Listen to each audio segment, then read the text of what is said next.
What it is, ladies and gentlemen, welcome to another edition of the Third Intermission Podcast. This is your boy Dave, signing on for the evening. Of course, follow us on the socials at Toronto Third, both on Twitter and on Instagram. Follow us on Blue Sky. Subscribe to us wherever you get your podcast from. That includes Spotify, Google, Apple, and iHeartRadio, and of course, our friends over at Podbean. And of course, last but not least, like, follow, and subscribe, and hit that bell on YouTube because we be hitting you with new stuff every week.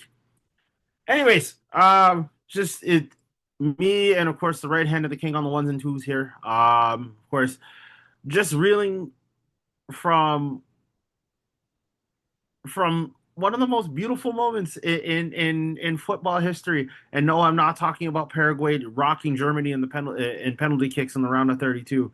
I'm talking about Canada at knocking off South Africa back on Sunday. The only round of 32 game on Sunday, and of course Canada's first foray into the round of 16. Of course, I'm wearing my Davies jersey for today's episode, so just want to give some love out to the boys over there right now. They're currently they're currently training to be playing on America's birthday in Houston, which I find openly weird, and I mean openly weird.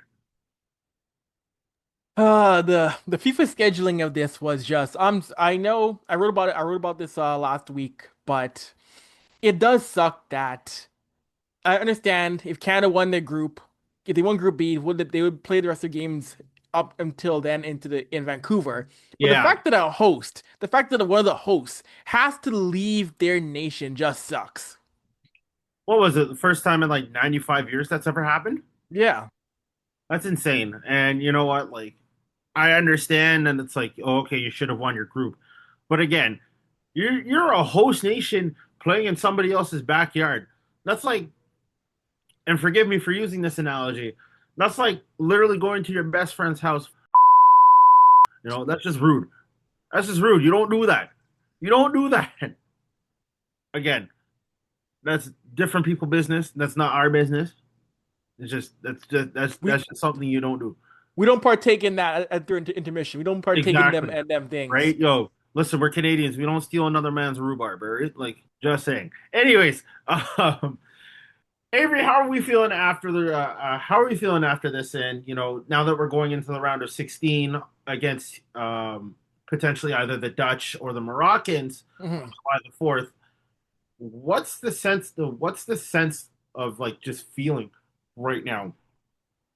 I Because like, think you right. can see, like, I didn't mean to cut you off. My bad. It's Yeah. just I just wanted to get this out before you answered. Like, you're seeing you're seeing pride among Canadians that we've never seen, or sorry, that we rarely see. Like, we only see it during the Olympics. We see it during, like, say, like when ironically enough, there's a Canadian team in one of the big four, like the World Series or the NBA Finals or even the Stanley Cup Finals. Of course, there's no Canadian team in the NFL, which is why we have the Grey Cup. Also, better football anyway. But um, we haven't seen this much unity across the country, and I have never seen people wear soccer jerseys like so heavily, let alone Canada soccer jerseys before. Like, what's the sense of feeling right now? Like, especially since you were in Vancouver for Canada, Switzerland. Mhm. You know what? They've just that march to BC Place was ridiculous. That march to BC Place, seeing well over 1,000 fans in unity was something that we've never had before. I mean, we've had support for our national teams before, yes, Hmm. but it felt unreal because the men's national team has never been in this spot before, never been a team that's been this respected as much. And now that they are going to the round of 16, right now, this is house money. This is a bonus. Like the goal was get to the round of 32. And now they're going to the round of 16, Dave. This is playing with house money. Whatever happens now, it is what it is. Would it be cool to knock off Morocco or Holland? Absolutely. Am I aware how tough that's going to be? Of course. They're playing teams that are powerhouse. They're giants. These are two teams they could face that are inside the top 15 in the FIFA ranking. This is not going to be an easy task. No, But it isn't. no, but either way, getting here after where this team was 10 remember, When Canada was part of that bid and won the bid with USA and Mexico to host this World Cup, Team Canada was ranked 109th in the world. 109th. This men's program was not in a good place. This men's program was fighting to beat Martinique and Guadeloupe, and they were trying hard to be a competitive CONCACAF team, much as a good team in the world stage. So from that to now, it's beautiful. No, I couldn't agree more. And you know what? Like I'm being in the building when say like other countries are playing, like say for example Ghana and Panama or Hmm. Panama and Croatia. Yeah. Like I had just narrowly missed the Germany Ivory Coast game a couple Hmm. weeks ago. Um, Seeing the atmosphere for Canada Bosnia and Toronto while I was failing my G test. I'm not gonna lie, like the energy was absolutely insane, and it still is insane because it's like yesterday was an absolute party. I'm gonna be completely honest, right? Like I haven't seen anything this crazy in a long time, and you know what? Like anything can genuinely happen at this World Cup. Like we almost saw Brazil get eliminated today against Japan, and that would have been a giant killing situation. I literally got home to see Paraguay knock off like a German squad that was heavily considered a favorite at this tournament, right? And they're like what, four-time World Cup champions. You get knocked off by a small South American nation, and it's just absolutely crazy. Now it's just like anything can genuinely happen, right? If we see Sweden beat France out of nowhere on Tuesday, like it looks like Canada's path might be a little bit easier, but like I mean, knock on wood, like that might happen. Um, Hell, anything can happen if Cabo Verde actually comes out of nowhere and smokes Argentina. Like just I feel like this might be the most unpredictable World Cup we'll ever have. But like again, like if the script is for Messi to face Ronaldo at the final in New Jersey, then it is what it is. But like I don't know. I kind of want to see Canada put up a fight and be the first North American nation to reach a semi. So, Yeah. It would be fun. I see Mr. Jason's in the house as well. yeah, we got the Godfather in the building. Jason, what's going on? Yo, yo, yo. Wagwan. Big up Canada. Yo, me Yes. said the boy play the ball off him chest and right on him foot, brethren, and in the back of the net. Yo, goal. Goal. But yo, Avery, you said some things, man. We're playing with house money right now. It doesn't even matter who we play next. All we got to do is just show out. And I think when Davies touched the pitch, yo, it was just you could see they started moving forward more if you're watching the game. As Hmm. soon as Davies came on the pitch, the entire team just the energy just shifted. They just started to attack and pressure and attack and pressure. And it turned out in our favor, man. So shout out the Canadian men's soccer team. The work is not done. Salute you guys. I'm glad I was able to witness some history still. No, Yeah, no, you're totally right, Jason. I fully agree. And you know what? Like honestly, I'm I'm genuinely happy to see what happens next over the next little while. Could we see Canada make the quarterfinals? Potentially. It really depends on, say, the next round of 16 or the next round of 32 game that's currently being played while we're recording right now between the Dutch and the Moroccans. And that's going to be something that we are definitively going to keep an eye on. I know when this episode drops, hopefully before Canada's next game, we'll have a clear picture of who we're facing and everything. We know Jesse March is down in Mexico right now watching this, and we should probably be watching this too. So we're gonna try and go through this episode real quick. A couple of things to talk about. Obviously, of course, we just discussed one Canada going through the round of 16 after beating the South Africans in stoppage time on Sunday. Um, Gavin McKenna, of course, is a Leaf. Of course, I was kind of throwing some wrenches in the plans, but also at the same time, like it wasn't a consent, like it wasn't a fully unanimous number one, at least in my mind. But you know what? Like obviously, that thought had to be out there. We're going to discuss that real quick. We're also going to look at San Jose San Jose's draft, and they had a masterclass of things. We're going to touch on that really quickly. And then, of course, last but not least, the NHL of Houston. Really? They're going to try this again? Okay. Okay. Yeah, we're going to discuss that too. All right, first things first. The NHL draft did take place back on Friday, I believe, was in Buffalo, correct? Yep, that's correct. All right, and of course, Zach Bryan dropping a pick for Nashville 90 minutes before he had to run off to go do his concert. But, of course, we all knew that. Well, most of us knew that the Leafs were going to draft a certain somebody at number one. Of course, in my mind, like there was a potential where, say, if Canada or sorry, if the Leafs, excuse me, had decided to go a different route, obviously, would there be a little bit of chaos? Would there be a little bit of just like, what the hell are we doing here?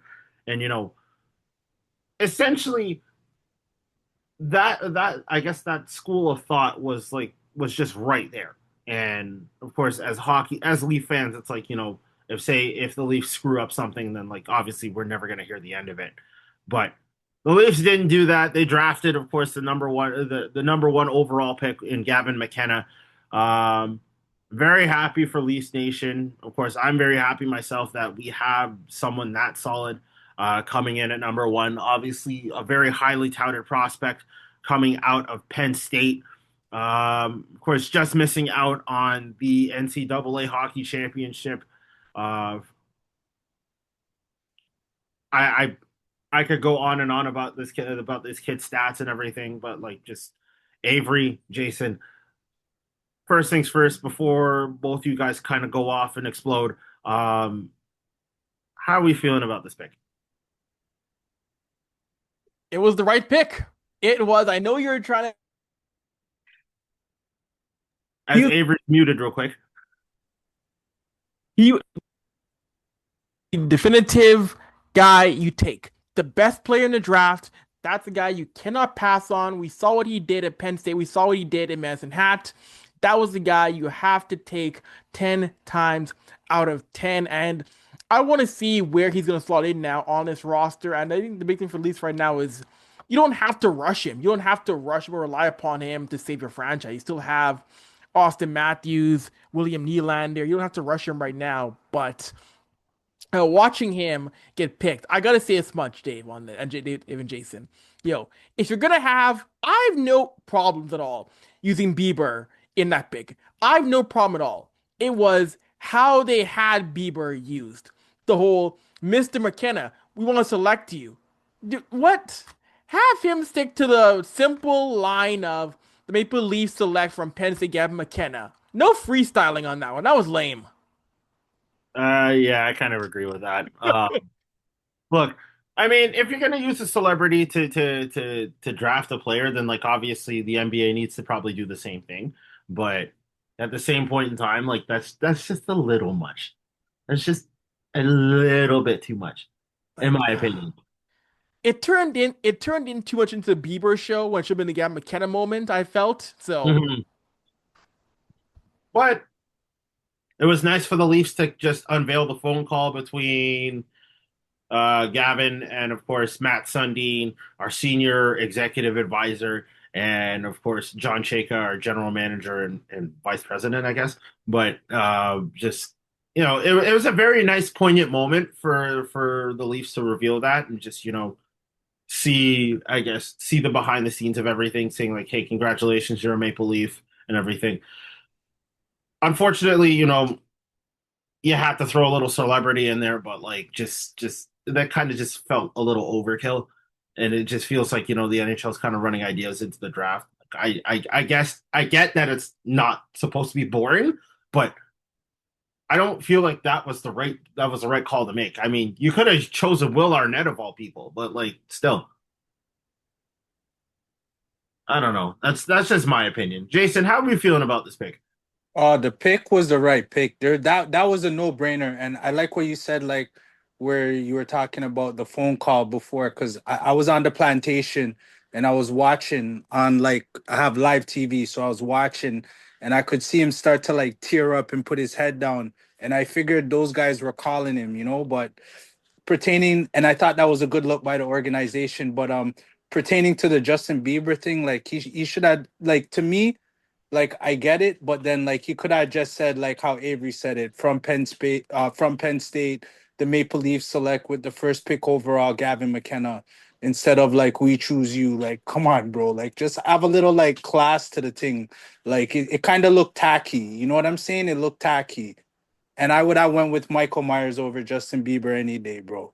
A No, real Scarborough man, Maple Leafs fan. That's who my pick would have been still. But like, I'm happy McKenna's here. Matthews now is getting his playmaking winger ever since Marner left. You know what I'm saying? So now he has a guy that can find him like where he wants to be found, which is in tight spaces, and that's where he does most of his scoring. Matthews is an elite goal scorer. Now you're putting an elite playmaking superstar winger with Matthews. Like, this could be like better than Mitch Marner, like just based off of what Gavin McKenna brings. And I know I might be calling my shot too early, but this guy is a special talent. Like, in the World Juniors, he led Canada in scoring with 20 points, I believe. You know what I'm saying? And everywhere he's been in his hockey journey, he's dominated. He dominated the WHL. He dominated in Penn State. There was a time in Penn State where he was scoring points in how many consecutive games down there, like, and that's unheard of. It's not unheard of. It's more rare in college hockey. You hear about like Mhm. 6, 7, 8 point streak games, but like Mm. this guy was in double digit point streak games, right? So like, obviously this is the right pick for the franchise. But overall, I think the Leafs had a great draft, like with who they selected throughout the course of the draft. Like, they traded Brandon Carlo in the third round, and they were Mhm. able to get some more bodies and stuff. I like the overhaul on defense. I like the Balecki pick from Mississauga, and I like the No, Kitchener, McKenzie. Kitchener, Oh, Kitchener. sorry, no, he's from Mississauga, but he played for the Kitchener Rangers. He's Oh from wait, no, Memorial Mississauga. Cup champion Kitchener Rangers. Let's. Yeah. He's from Mississauga. You know what I mean? But he played for the Kitchener Rangers, and he dominated. He was actually out there, like, so he has that pedigree of winning and stuff. And I also like the Ethan McKenzie pick. Like, he was on the World Juniors, and he has a pretty cool story too, right? And Mhm. and he was playing with Ben Danford, right? We got Zach Olson, a big power forward type guy that can score in, like, the he's more like a power forward, but like a net front presence.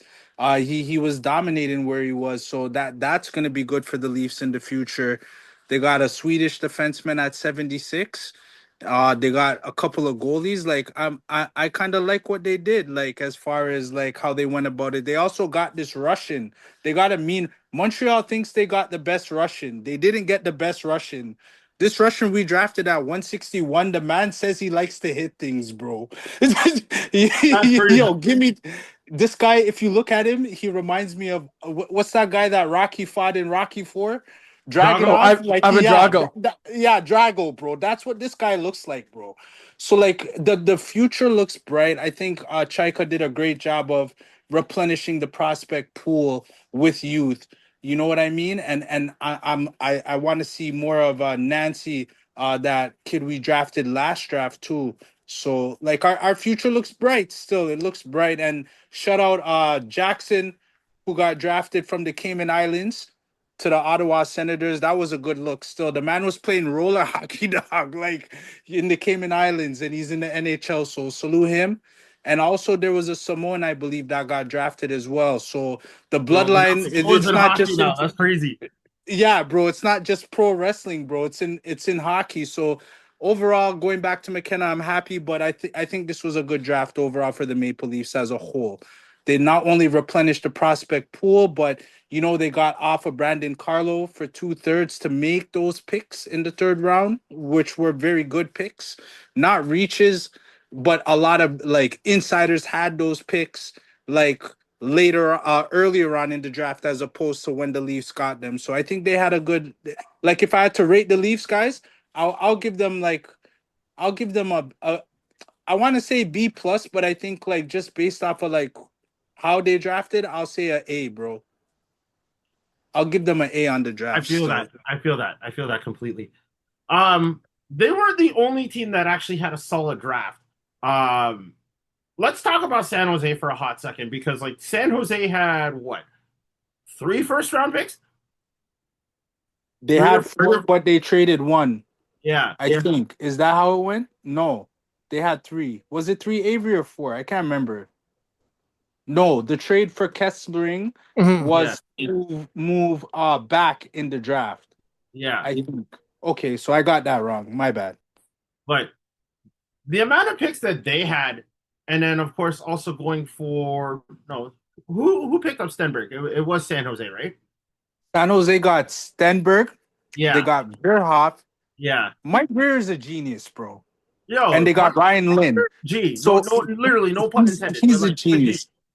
I love this guy as an Oiler, bro, because I always thought he played the game the right way.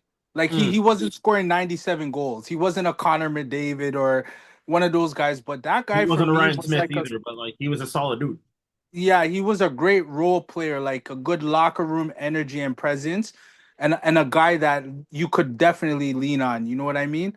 So like, but what he did in this draft was crazy, bro. He got Absolutely. Steinberg. He basically revamped his defense by drafting Verhoff, who's who has a crazy comparable. This guy is going to be good. He's definitely going to be a 1A defenseman, Verhoff. And Ryan Lind is pretty good too. Like, and then he already has Sam Dickinson down there. Like, and then going down the middle is scary. Celebrini, Steinberg, Misa. Like the way he was able to get rid of Carlson, Timu Meyer, Thomas Hurdle, and just have those picks to be able to do this in the draft was crazy.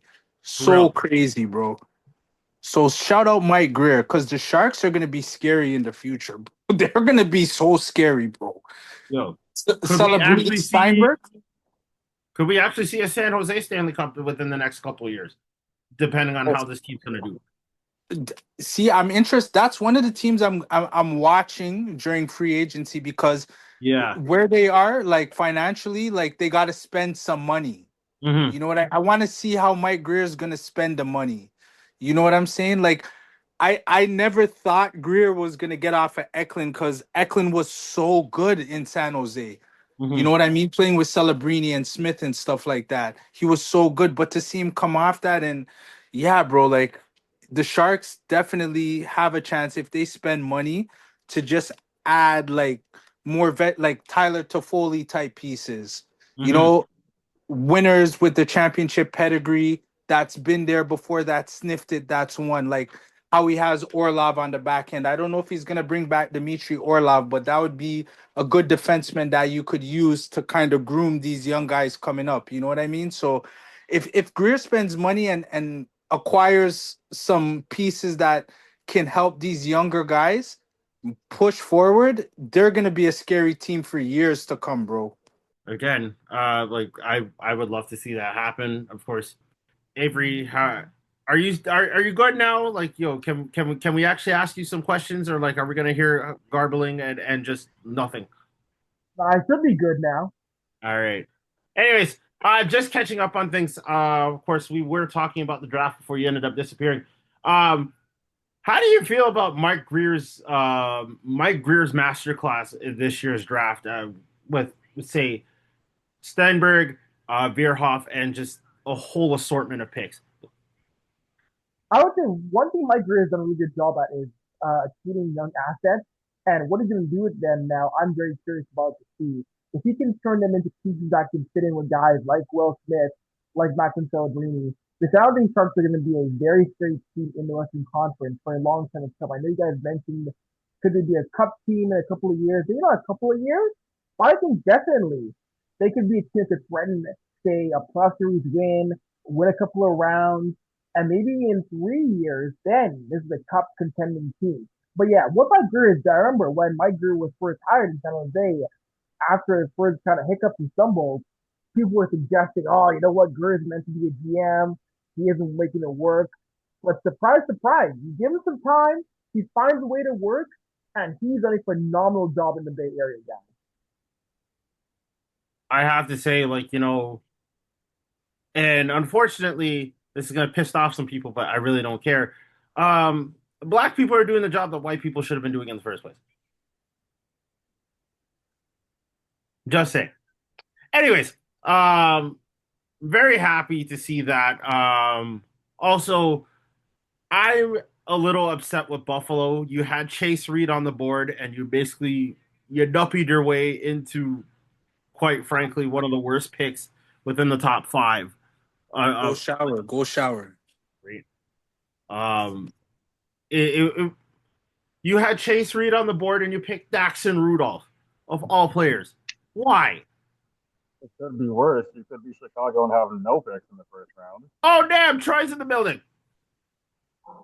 Yes, Troy. Didn't realize Frank Grimes the third, or sorry, the African cousin of Frank Grimes, or Grimy, as Homer would like to call him, is in the building here. Troy, how you doing? I'm good, man. Met some bottles at work. All right. It could be worse. You could be Chicago and have 0 first round picks. So it's technically everybody won but Chicago. That's savage, bro. Yo, yo, I don't get it. Like you have who? Oh, you had Connor Bedard, and you don't have any pieces to build around him right now. It's absolutely insane. Like you had a chance to get Chase Reed on the board as a solid defenseman. That could have been like this year's generation of Duncan Keith or Patrick Sharp. And yet still you decided to piss away your first round pick to Buffalo and think you weren't going to do anything. For Are you Bo dumb? Bram, for Bo Bram, Jordan Greenway, and somebody else. And you send a 45th. What did Chicago send? They sent a 45th pick, and they sent a defensive prospect that scored 20 goals last season. That's insane. Oh wow. Okay. Not hockey related, but this is just coming in right now.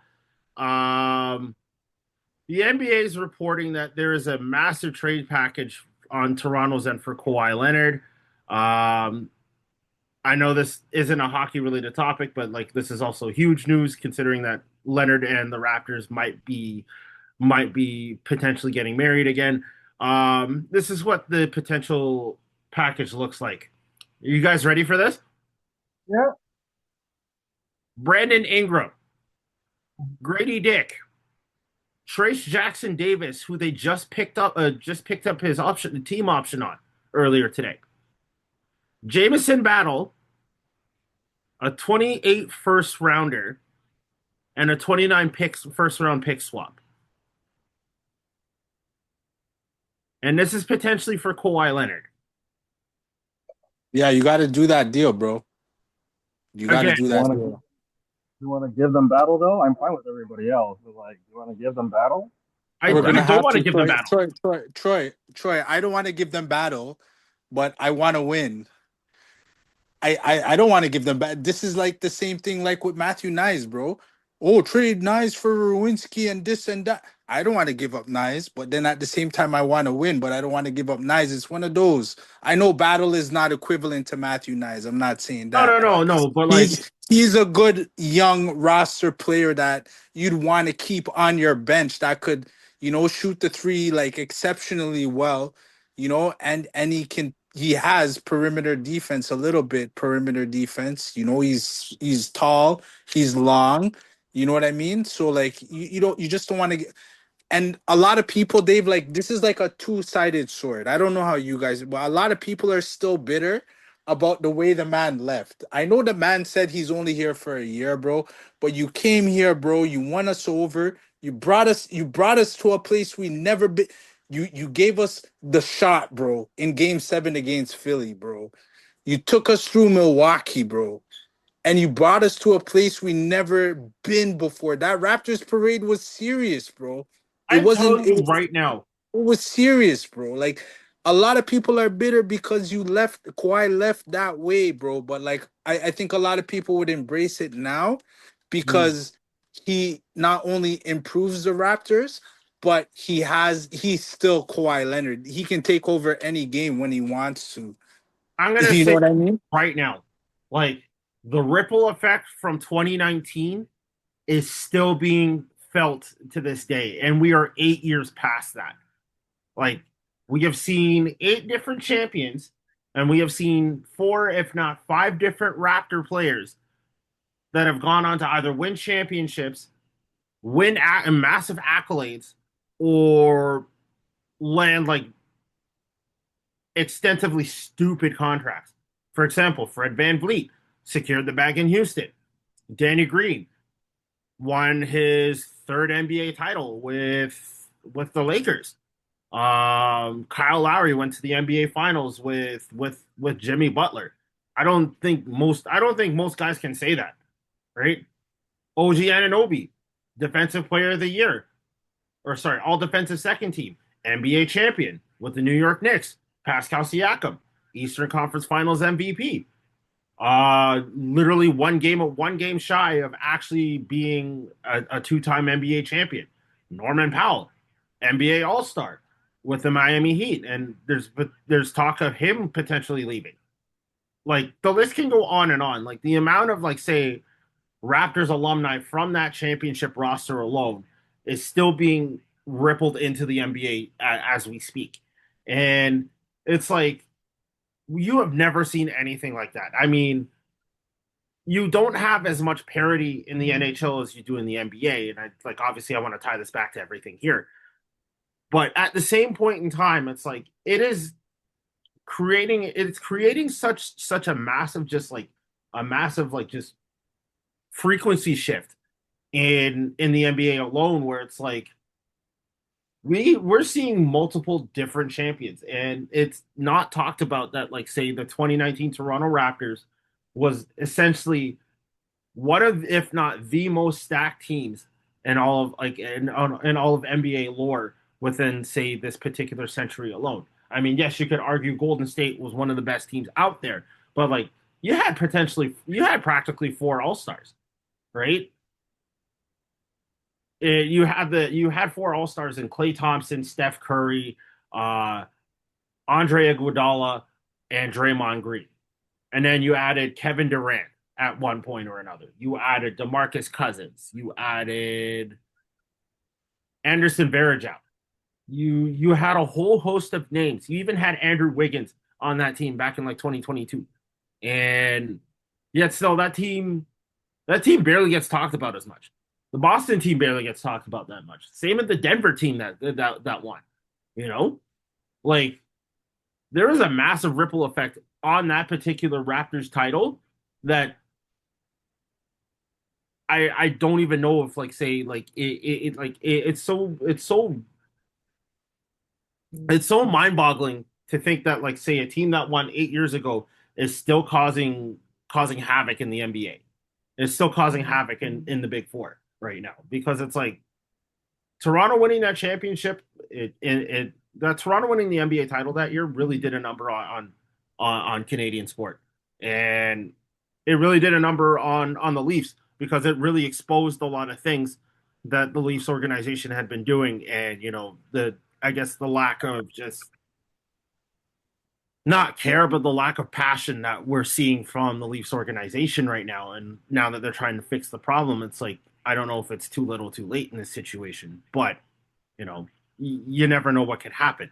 And then of course now it's like you see Canadian heroes starting to develop. It's like, oh well, I was inspired by the NBA by the Raptors winning the NBA title in 2019. Look at Canadian men's soccer right now. Like they're starting to gel together and vibe together. Like as Avery was saying at the top of the show, like we were fighting. We were 109th in the entire world, and we were losing to teams like El Salvador and Costa Rica and Guadalupe, and like we were getting slapped by St. Lucia of all teams, and we couldn't even beat Jamaica in qualifying. And now look, we're in the round of 16. That's crazy. Look at Canada baseball. Canada baseball like literally went to what a quarterfinal game of the World Baseball Classic. That's something that's never happened before. Look at women's soccer. Like women's soccer has been solid, but like we've won an Olympic gold medal. We've been at the top 4 for a while, and it's like obviously like I again not really conducive to the argument, but it's still something, you know. Like we're starting to see Canadian basketball teams start to make some noise because of the Raptors winning the NBA title. We're starting to see so many other Canadian players like just credit even Canadian hockey players credit the 2019 NBA title. You know, it again that has caused such a massive ripple effect on everything. And I know, folks, I know it completely different sport, but then again, anything and everything outside, like within the realm of Toronto. And I know this is like one of those situations where it's like, oh, Toronto feels like it's the center of the universe. Like again, you don't have seismic shifts that huge in North American sport without that particular title. Then again, disagree with me if I'm wrong here, guys. I'm noting by the silence that I'm kind of right in this situation, am I? No, you are. You're absolutely right, bro. Like that Raptors championship did a lot for not just only Toronto, but like every province in Canada, bro. You've seen like more kids wanting to become involved in sports, not just basketball either, but in general, just seeing how the vibe was in Toronto and how happy we were and how proud we were to actually win the Larry O'Brien. You know what I'm saying? So no, you're definitely not wrong here, man. Not at all. Avery, I know you've covered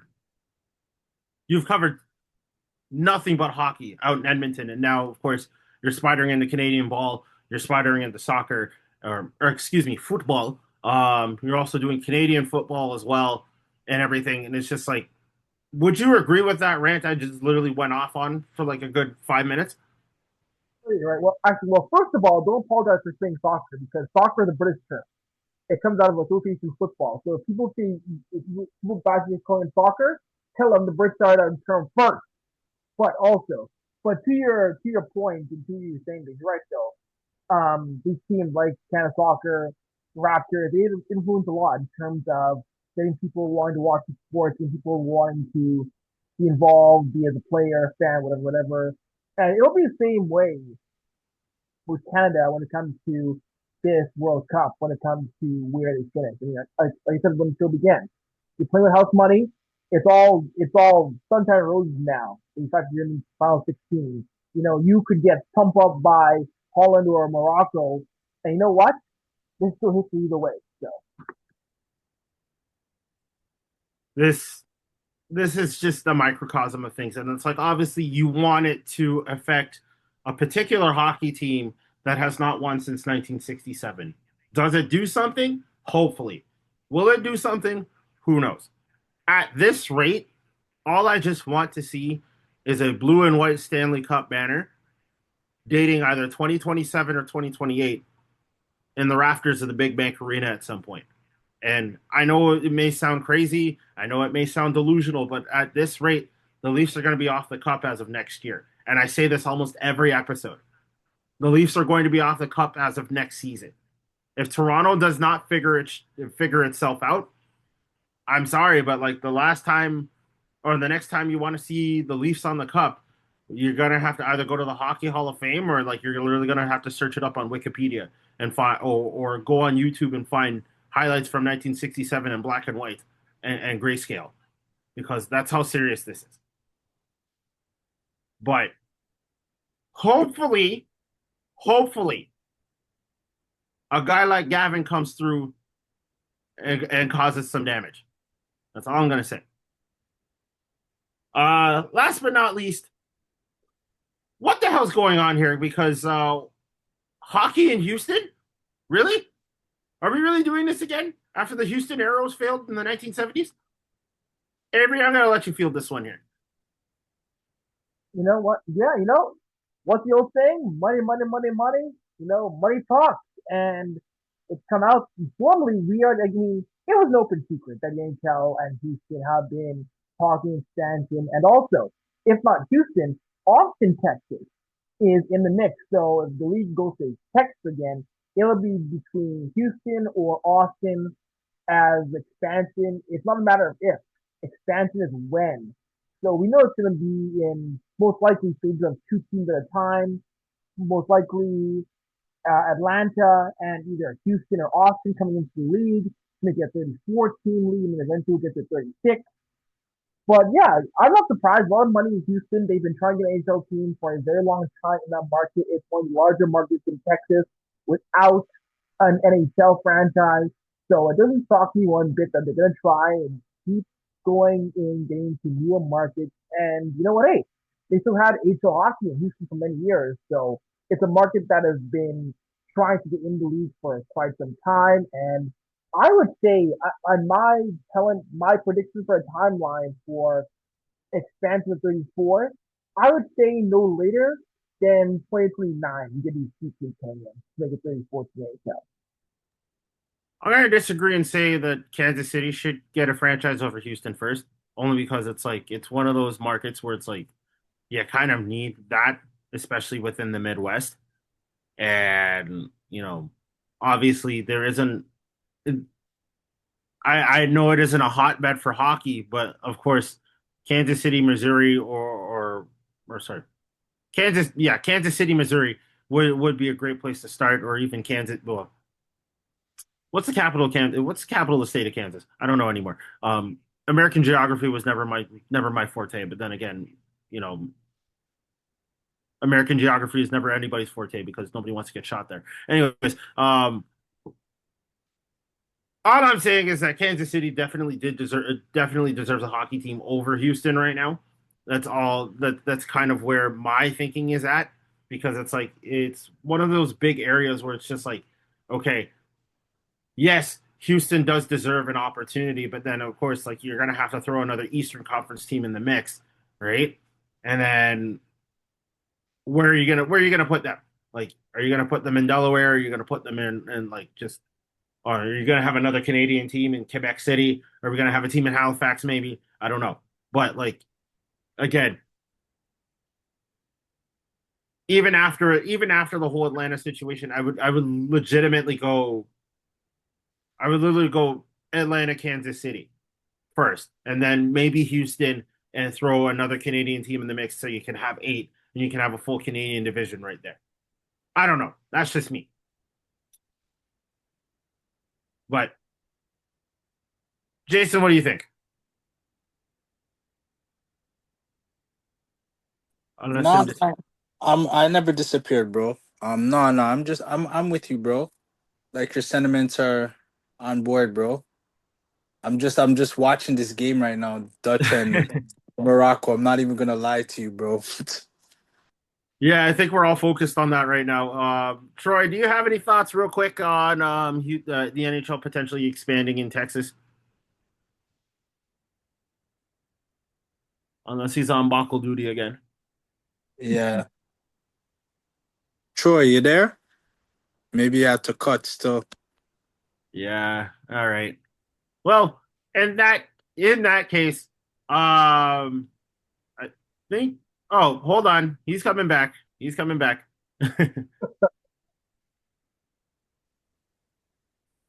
Troy, you there?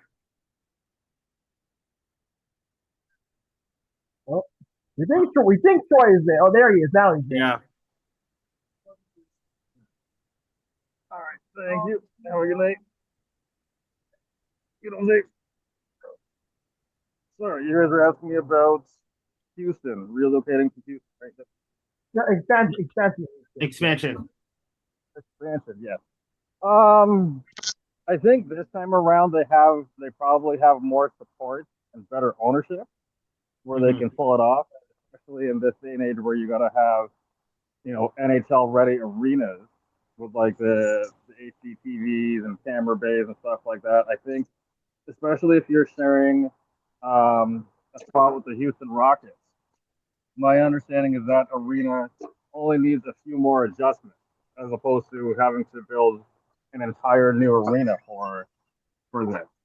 Um, I know it's been something that's been on the mind, I guess, of like people with money in that area, where it's like, if, if we can have the stars, why can't we have another team in the state of Texas?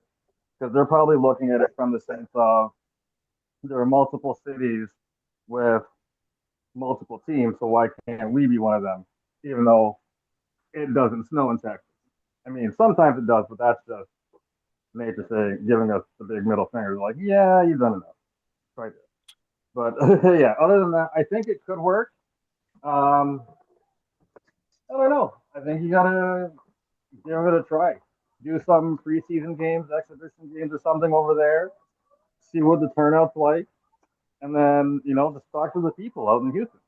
If they garner enough interest and enough people come out, give it a shot. It's just like the PWHL and these takeover games, right? You got to go Yeah. to these cities and play some games there and see what works and know if it's actually viable or not.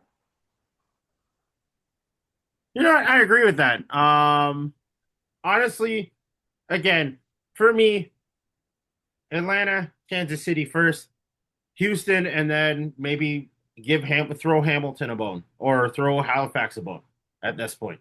But I still feel it's too early for them to expand into Texas. That's just me. Like, could it actually happen and I could be putting my foot in my mouth? Maybe. But then again, who gives a damn at this point, you know? Like, they've been through it, and Texas is a bigger market. You know what I mean? There's a lot of money in Texas with the oil and stuff like that, right? Oh So no, I agree. it is a money grab type situation, like Gary said. It's I'm Gary Avery. Sorry, Avery. My bad, bro. Wow. Big up man like Wow. Gary though. Big up man like Gary though. Big up man like Gary. But no, Avery, no, my bad. But Gary Bettman's still like, yeah, it's a money Listen. grab. It's definitely a money grab. You know what I'm saying? Yeah. Definitely a money grab. But it could be good for hockey because then you might get more people wanting to play in that part of Texas now. You know what I mean?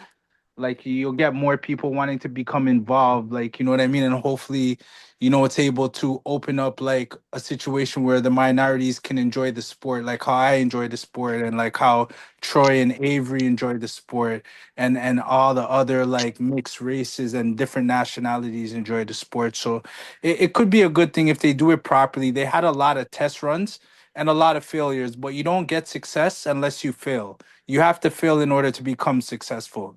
You just you don't wake up and become successful. So hopefully they do it properly and they do it like within 2029. You know what I mean? Wow, Jason out here with the bars and just ending the episode on a good note, eh? I think if Atlanta can get a team twice, if Winnipeg can get a team twice, hockey can work in Houston. Fair enough.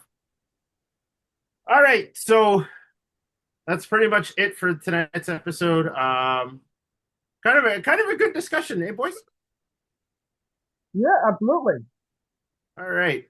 Anyways, we want to say big ups to Team Canada as they get prepared for their round of 16 match potentially against either Morocco or the Netherlands. We're going to keep an eye on that for you, and then of course, we're going to talk a little more puck as the weeks come. Do a little, a little bit of a shorter episode for y'all during the summer. So if you still hear our voices out here and you still want to talk some puck, like obviously we're here. We're also going to give a big shout out over to Shai Gilgeous-Alexander, of course, reigning MVP, Canadian. We want to holler at the boy real quick. Shout out to our boy Alfonso Davies. Shout out to Vladdy Guerrero. Get your swing back and obviously, start hitting some home runs again because like we're sick and tired of the Blue Jays being under 500 and we need that fixed. Shout out to a guy like Gavin. Congratulations on becoming a member of the Leaf Dem. Out here representing not only Indigenous pride but also just being yourself. And you know what, like box the homie who basically tried to dump your mom at Penn State. Honestly, that dude deserved a real box in his face for literally calling out your dukes.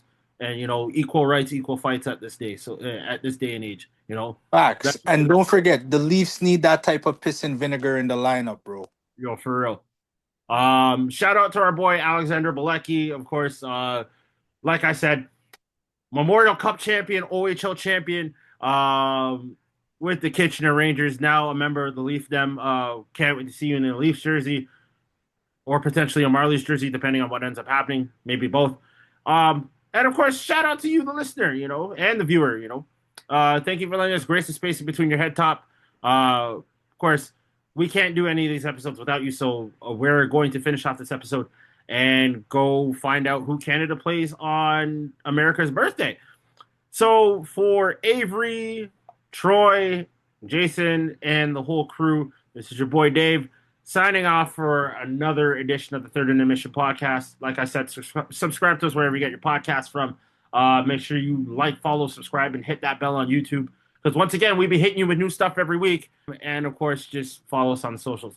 So until next time, drink your water, mind your business. Let's go Canada. And deuces.